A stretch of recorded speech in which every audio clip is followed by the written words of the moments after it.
Here's the usage of the base64 metabot. Again, just like every other metabot, we have the .mbot file, and that needs to go into the metabot section.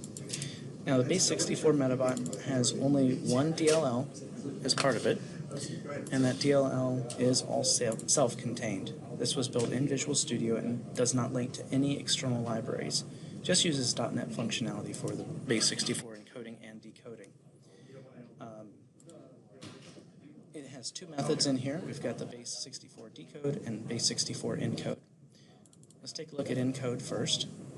You're not going to accept that. And it just uses the encode API, which uses the variable manager for the input string and the output string, or output base64.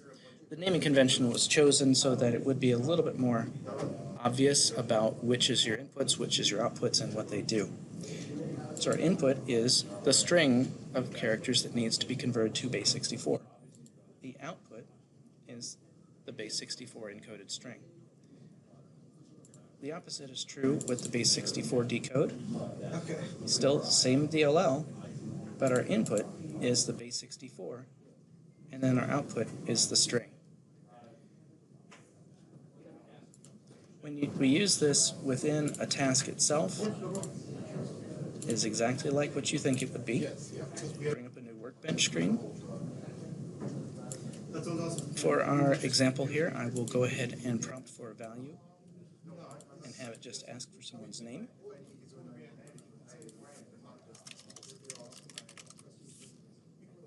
And we'll pop that into prompt assignment since I didn't create any variables.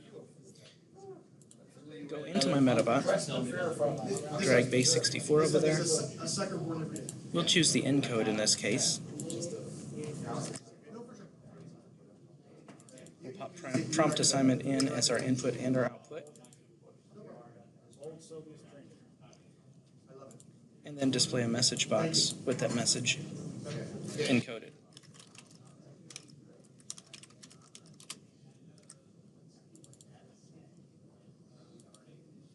Then we can run the metabot again and decode the already encoded prompt assignment and put it output back to prompt assignment. And then we'll display another message box with prompt assignment this time.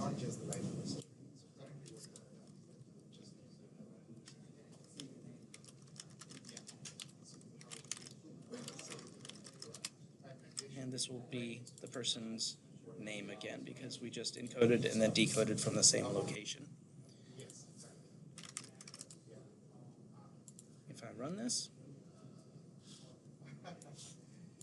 enter your name.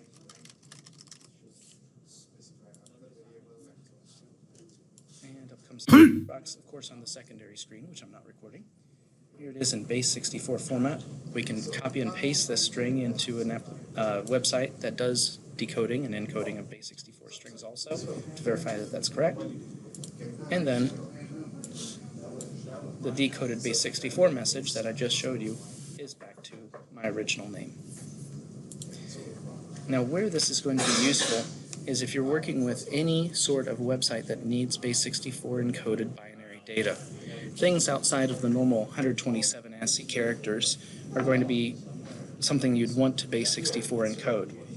And this can be used for all kinds of things, such as embedding images into emails directly. Those images have to be base64 encoded for the IMG tag to work properly. Or if you're working with some other mainframe system or other web service that needs the binary type data encoded, that base64 encode and decode is really a necessary evil. Again, this functionality is built right directly into Visual Studio. It's part of .NET itself. The base64 source code is included here, and it works with the latest version of Visual Studio Community Edition, so you don't even need the full version of Visual Studio. I included the source code in here so that people could follow along with this and use this to help build their own bots. I've used this in class and shown people how this works as well, and it works quite nicely. just a moment while that loads up so I can move it back onto the screen here. The source code is incredibly simple, and it was designed to be so that people could follow it easily. Our base64 decode method accepts a string, and then the return message is, after we go through and convert it from a base64 string, we have to do this other garbage in here to get it back into a string format so that we can return it for automation anywhere. And opposite is true for the base64 encode. We take the input string on the, or input text on the for the encode, and then we encode it and return the string message that way. So very, very simple, a great learning bot to start with, and that's why it's formatted that way. So, at your earliest convenience, if you can go ahead and enable that and get this bot out onto the bot store, I'd love to be able to continue to use this in class and show people that this is actually out there and that they can publish their own bots. Thank you.